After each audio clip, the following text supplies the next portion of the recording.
हो, कारण आज अर्ज भरण्याचा शेवटचा दिवस आहे आणि महाराष्ट्रातून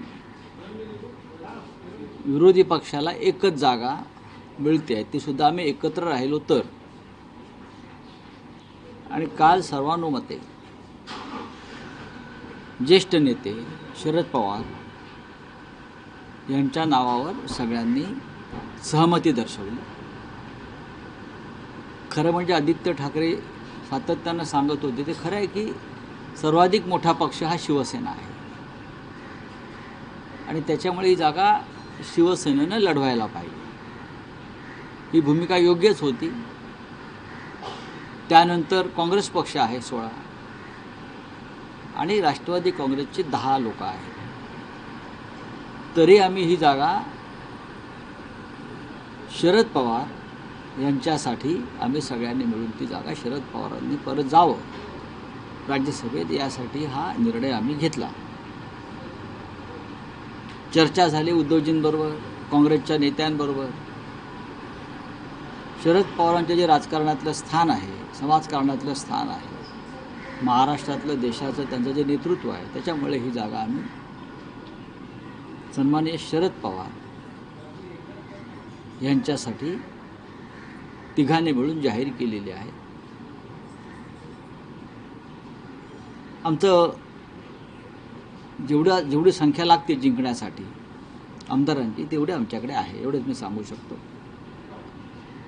आणि भविष्यामध्ये महाविकास आघाडी येणाऱ्या अशा प्रकारच्या निवडणुका, राज्यसभा, विधान परिषद, यासाठी काय निर्णय घ्यायचे आणि कोणी कुठली निवडणूक लढायची, यासाठी आम्ही लवकरच 3 पक्ष एकत्र बसण्याचं ठरलेलं आहे. कारण शेवटी तिन्ही पक्षाचा आपापला वाटा आहे. राष्ट्रवादी काँग्रेसला राज्यसभा मिळाल्यामुळे आता काँग्रेस आणि शिवसेना यांच्यामध्ये चर्चा होईल. राऊतसाहेब, महाविकास आघाडीमध्ये शरद पवारांना राज्यसभेवर पाठवण्याचा निर्णय एकमतानं जरी झाला असला तरी काँग्रेस आणि उद्धव ठाकरे यांची भेट एनसीपीच्या नेत्यांनी घेतली. त्यात अशी एक अट ठेवण्यात आल्याचं कळतंय की दोन्ही एनसीपीच्या विलिनीकरणाची चर्चा थांबवण्याची घोषणा करा, तरच शरद पवारांना राज्यसभेसाठी पाठिंबा मिळेल. आणि जयंत पाटील यांनी ती घोषणा केल्यानंतर शरद पवारांच्या बाबतीत निर्णय घोषित करण्यात आला. बघा, ही काल जयंतराव पाटील यांनी त्यांच्या पक्षातर्फे भूमिका स्पष्ट केली. मुळात माझे असं मत पहिल्यापासून होतं, अजितदादा असल्यापासून, ह्या विलिनीकरण वगैरे दंतकथा आहेत, त्यातून काही निष्पन्न होणार नाही आणि होण्याची शक्यता मला तेव्हाही दिसत नव्हती. पण काही लोकांना वाटत असेल, पण ही दंतकथा होती. ती दंतकथा आता संपलेली आहे. आम्हाला सगळ्यांना एकत्र यापुढे महाविकास आघाडी म्हणूनच काम करावं लागेल आणि आमची ती मानसिक तयारी आहे. सत्ता येते, सत्ता जाते. आम्हाला जनतेने विरोधी पक्षामध्ये जबाबदारी दिलेली आहे, ती आम्हाला योग्य पद्धतीनं पार पडली पाहिजे. महाराष्ट्रात आणि देशामध्ये सर्व सरकार अपयशी ठरलेली आहेत. भाजपची प्रश्नांचा डोंगर आहे. अशा वेळेला जनतेचा आवाज म्हणून विरोधी पक्षाला काम करावं लागेल. जे विरोधी पक्षात आहेत त्याने उगाच सत्तेच्या मागे आत्ता धावू नये. येणाऱ्या पुढल्या निवडणुकांची तयारी करावी आणि लोकांपर्यंत पोहोचावं, हे आमच्या सगळ्यांचं मत आहे. प्रियंका चतुर्वेदींनी एक ट्विट केलंय आणि त्यांनी नमूद केलंय की मला राज्यसभेवर पाठवण्यासाठी ज्यांनी प्रार्थना केल्या त्यांचे विशेष आभार मानते. ठीक आहे, त्यांच्यासाठी सगळ्यांच्याच प्रार्थना होत्या. शिवसेनेमध्ये त्या आमच्या सहकारी होत्या. प्रियंका चतुर्वेदी ह्या राज्यसभेमध्ये उत्तम काम करत होत्या, पण गणित जमत नसल्यामुळे त्यांना दुर्दैवानं राज्यसभेच्या बाहेर राहावं लागलं. जर गणित जमलं असतं, जर पवारसाहेब निवडणुकीला उभे राहिले नसते, तर ही जागा शिवसेना 100% लढून विद्यमान राज्यसभा सदस्य चतुर्वेदी यांना ती जागा द्यायला कोणाचीच अडचण नव्हती. त्याच्यामुळे त्यांच्यासाठी पक्षामध्ये सगळ्यांची इच्छा होती की जागा शिवसेनेने लढावी. पण जेव्हा पवारसाहेबांसारखा नेता उभा राहतो आणि सगळ्यांनी ठरतं आहे की बाबा आपण त्यांना पाठिंबा दिला पाहिजे आणि तेवढा आकडा शिवसेनेकडे किंवा अन्य कोणत्याही पक्षाकडे नाही, हे सत्य आहे. रावसाहेब, काल रोहित पवार यांनी रावसाहेब, उद्धव ठाकरेंची भेट राज्यसभेचा घेतली. राज्यसभेचाच विषय आहे की भाजपने 4 उमेदवार जे घोषित केले आहेत त्यात रामदास आठवलेंना त्यांनी पुन्हा राज्यसभेवर पाठवले, 2 नवीन चेहरे. पण लक्षवेधी उमेदवारी आहे ती विनोद तावडे यांची. बरं. जवळपास 2019ला त्यांना विधानसभेत नाकारण्यात आलं पक्षातर्फे उमेदवारी आणि त्यानंतर जवळपास 6 ते 7 वर्ष पक्ष संघटनेसाठी काम केल्यानंतर त्याचं फळ म्हणून त्यांना राज्यसभेवर पाठवण्यात आले. त्यांचं राज्यसभेवर म्हणजे राजकीय पुनर्वसन असल्याचंही म्हटलं जाते. राजकीय पुनर्वसन आहे असं मला वाटत नाही, कारण विनोद तावडे यांच्यासारखे कार्यकर्ते जे पक्षामध्ये असतात, कोणत्याही पक्षामध्ये असतात, ते सतत पक्षाचं काम करत असतात. मी विनोद तावडे यांना अनेक वर्ष ओळखतो. अखिल भारतीय विद्यार्थी परिषदेपासून जे त्यांचं कार्य सुरू झालेलं आहे ते मग महाराष्ट्र असेल, दिल्ली असेल, बिहारसारख्या राज्यात त्यांनी काम केलं, केरळला काम केलं.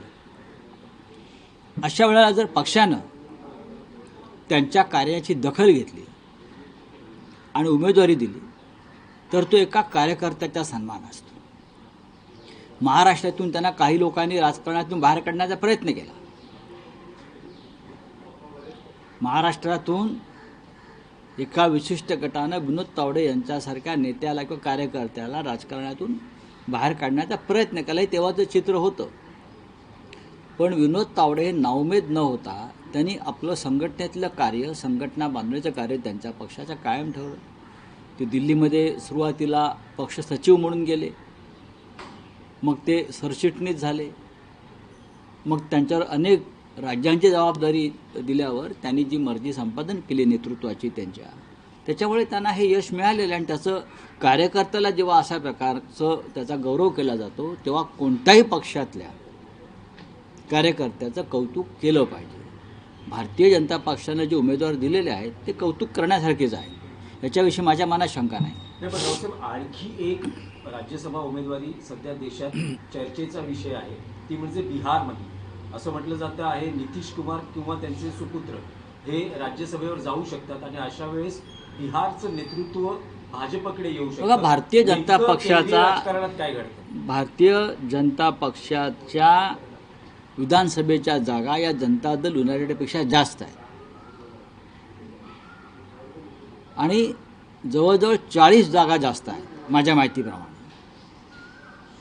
नितीश कुमार यांचा सन्मान म्हणून त्यांना सुरुवातीला मुख्यमंत्रीपद दिलं, पण नितीश कुमार यांची प्रकृती आणि मानसिक स्वास्थ्य ठीक नाही अशी एक माहिती सातत्यानं समोर येते. आपण पाहतोय सगळे टी व्हीला. त्याच्यामुळे जर भारतीय जनता पक्षाने असा निर्णय घेतला असेल की नितीश कुमारांना राज्यसभेत पाठवून बिहारचं नेतृत्व भाजपच्या नेत्याकडे द्यावं तर हा त्यांचा प्रश्न आहे, पण त्यात काही चुकतं असं मला वाटत नाही. रावसाहेब, रोहित पवारांनी काल उद्धव ठाकरेंची भेट घेतली आणि त्यानंतर ते म्हणाले की जसं सुशांत सिंग प्रकरणामध्ये 2 दिवसांमध्ये सीबीआयने चौकशी सुरू केली होती, मात्र अजितदादांच्या प्रकरणात 18 दिवस उलटूनही सीबीआय चौकशी करत नाही, काहीतरी गडबड आहे असं ते म्हणाले. रोहित पवार आणि माननीय उद्धव ठाकरे यांच्यामध्ये काल अजितदादांचा अपघात, घातपात, संशयास्पद अनेक गोष्टींवर सविस्तर चर्चा झाली. रोहित पवारांनी त्यांना काही प्रेझेंटेशन दिलं, त्याच्यावरती उद्धव साहेबांचं स्पष्ट मत आहे की या प्रकरणाची सखोल चौकशी ही करावीच लागेल, व्हायलाच हवी. अजितदादा पवार यांच्या बाबतीत त्यांचं कुटुंब काही बोलायला तयार नाही, भारतीय जनता पक्ष काही बोलायला तयार नाही, इतर कोणी बोलायला तयार नाही. काय तुम्ही दडवताय, काय लपवताय, असं काय रहस्य आहे हे सगळ्यांना जाणून घ्यायचं आहे. तुम्ही तपास का होऊ देत नाही, तुम्ही कोणाला वाचवताय, हा जर प्रश्न रोहित पवार विचारत असतील तर तो योग्य आहे. आणि उद्धव ठाकरे यांनी त्यांना तेच सांगितलं की याची सखोल चौकशी होणं गरजेचं आहे. रावसाहेब, BSR च्या शरद विमानानेच पवार आज आपला उमेदवारी अर्ज सादर करत असताना महाविकास आघाडीचे कोण मोठे नेते त्यांच्या सोबत बघा, असणार आहेत? माननीय उद्धव ठाकरे असतील का? तुम्ही असाल का? बघा, माननीय शरद पवार हे कालच इस्पितळातून घरी आलेले आहेत, कालच. आणि त्यांच्यावरती अजूनही काही प्रमाणामध्ये उपचार सुरू आहेत. ते लवकरच बरे होतील, पण अजून उपचार सुरू आहे. आणि त्यांना जसं माझ्यावरती ती वेळी गर्दीत जाऊ नये असं डॉक्टरांचं बंधन होतं, मलासुद्धा अजूनही आहे. पण शेवटी वयामध्ये फरक आहे. त्यांनाही ती बंधनं आहेत की फार गर्दीमध्ये त्यांनी सध्या जाऊ नये. त्याच्यामुळे इतर काही ज्या कायदेशीर आणि तांत्रिक प्रक्रिया आहेत त्या त्यांच्या निवासस्थानी सिल्वर ओकलाच पूर्ण केल्या जातील आणि त्यानंतर उमेदवारी अर्ज हा आम्ही सगळे मिळून विधानभवनात निवडणूक कार्यालयात राज्यसभेच्या निवडणूक कार्यालयात आम्ही दिला. उद्धव ठाकरे स्वतः उपस्थित राहणार आहे. सुप्रिया सुळे यांनी काल त्यांना विनंती केलेली आहे येण्यासंदर्भात आणि ते तसा येण्याचा प्रयत्न करतायत. पण आपल्याला माहीत असेल की आज मुंबईमध्ये सचिन तेंडुलकर यांच्या चिरंजीवांचं लग्न असल्यामुळे अनेक लोक सकाळीच तिथे गेलेले आहेत. तर त्यातून ते वेळ काढून येण्याची शक्यता मला वाटते. साहेब, BSRच्या विमानाचा आणखीन एक धक्कादायक प्रकार उपमुख्यमंत्री एकनाथ शिंदेबाबत समोर आलेला आहे. इराणच्या हद्दीत घेऊन गेला बोलिए, होता क्या है विमान. आपका? राहुल साहेब, आणखी आज तुम्ही धनगडांवर बोलिए. राहुल साहेब, जो है यूपीटी शिवसेना चीफ उद्धव ठाकरे से अजीत दादा प्लेन क्रैश को लेकर मामले को लेकर देखिए मुलाकात की है. रोहित पवार जी ने कल शिवसेना पार्टी चीफ उद्धव ठाकरे जी से मुलाकात की और अजीत दादा पवार जी का जो एक्सीडेंट हुआ है VSR प्लेन का, उस बारे में पूरी जानकारी दी.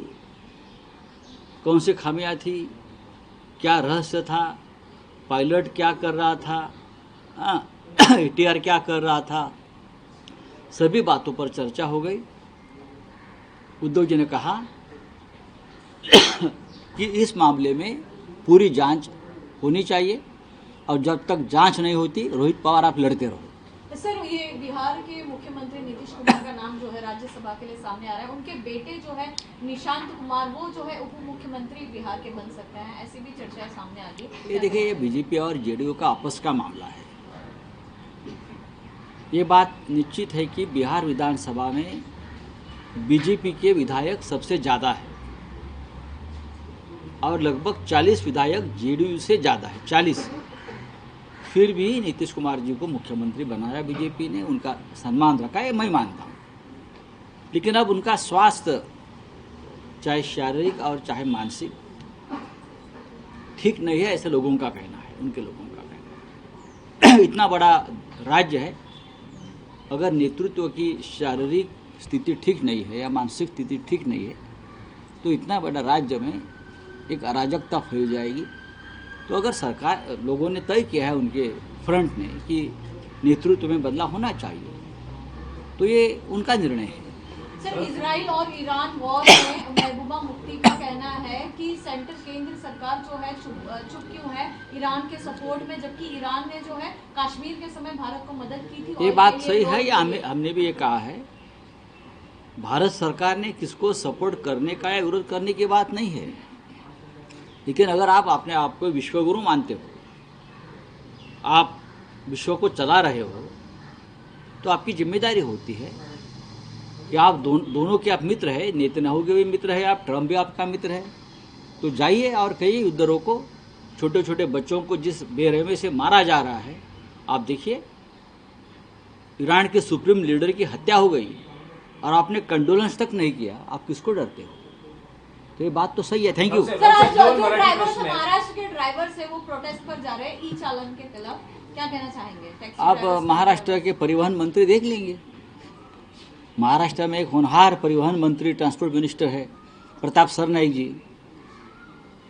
तो मैं उनसे आह्वान करूंगा, ये जो ड्राइवर तबका है, गरीब लोग हैं, आप उनके जो समस्या है उन बारे में सुनवाई कर लीजिए. हाँ, राहुल साहेब, 2 मराठी प्रश्न आहेत. आज सामना संपादकीयमध्ये जगदीप धनकडांबद्दल भाष्य करण्यात आलं आहे. बरं झालं धनकड प्रकट झाले आणि गेल्या 6 महिन्यात ते कुठे होते आणि त्यांच्या प्रकृती बाबतीत ज्या काही चर्चा होत्या त्यावर त्यांनी खुलासा केला पाहिजे असं तुम्ही म्हटलं. नक्कीच केला पाहिजे. ते असं म्हणतात की माझी प्रकृती राजीनामा देताना ठीक होती. मग राजीनामा पत्रामध्ये प्रकृतीच्या कारणास्तव राजीनामा देतोय, हा राजीनामा पत्र कोणी ड्राफ्ट केलं? सरकारने ड्राफ्ट करून त्यांच्याकडे सहीला आणलं का? काल रात्री त्यांच्याने माझं बोलणं झालं काय विषयांवर. मी दिल्लीत जाईन, त्यांच्याशी चर्चा करेन, बोलीन. आमचे चेअरमन होते राज्यसभेचे, त्यांचे आमचे फार चांगले संबंध होते. देख लेंगे, चलिए.